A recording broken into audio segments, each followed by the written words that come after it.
If you're asking if you should stay or go, you're already surviving something. You don't ask that when you feel safe. You only ask it when something doesn't feel like love anymore. That's relationship survival mode. Survival mode feels like a muddy haze. You're not really in your day. You're just trying to get through it. You go through the motions, work, chores. You don't bring up important topics anymore. Maybe you've tried it before and it ended in a fight. Maybe you just don't like conflict. Your emotions get dulled. Everything feels flat, or worse, the big feelings get buried deep inside until they leak out when you least expect them. But here's what else is buried: the stories you tell yourself. I can handle it. I always do. Other people have it worse. It's just not worth the fight. Now's not the right time to bring up anything anyway. I don't want to make things worse. I'm just being dramatic. Marriage is hard, so I should just suck it up. I don't want to sound needy. What's the point? My words will just be twisted. I already tried fixing things. Nothing changed. It's probably just me. I want you to look at those thoughts. Every single one has the same effect. They shrink you. They make you unimportant. It's like you're an extra in your own life, not the main character. Do you see that? Do you feel it? And maybe you're thinking, I don't think so little about myself. And you're right. The women I've worked with didn't shrink because of low self-esteem. They shrunk because they lost touch with themselves. They lost touch. They had big, beautiful, caring hearts, but they got used to caring for everyone else first. Over time, they ignored their own wants. They forgot their desires. They stopped dreaming. Here's your wake-up call. Ask yourself, where are you? Let that question sit for a while. Where did you go?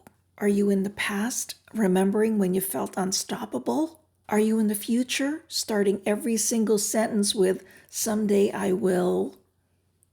Or are you somewhere inside, surrendering to something you can't even name?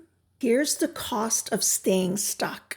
Your nervous system carries an unfair burden. Your body may break down, more health problems, more medication. When I worked in a mental health clinic, half of my clients were sent by the frustrated doctors who had run out of things to try with their patients. And emotionally, you'll slide deeper into resentment, not just towards your partner, but into other parts of your life. Is there a point of no return?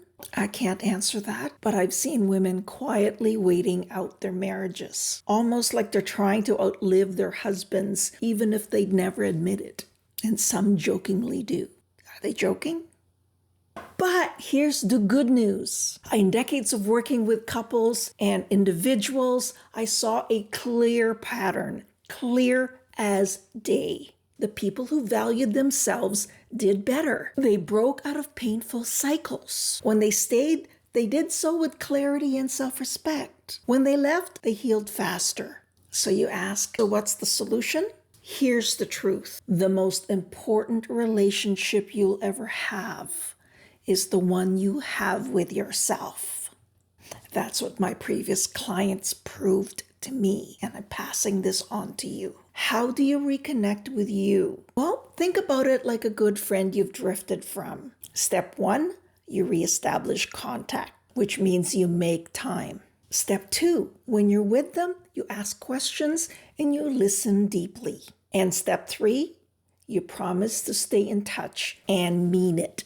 It's time to do just that. Make the time. Ask the questions. Listen with care. Here are some questions to start with. What emotions am I feeling right now and why? What's one thing I did this week that made me proud? What's something I'm struggling with and one small step I can take? What brings me joy? How can I bring more of it into my days? And here's more. What am I avoiding and why? How do I handle stress? And what might work better? What are my strengths and how can I lean on them? What's one belief about myself I want to change? What's something I've learned about myself recently?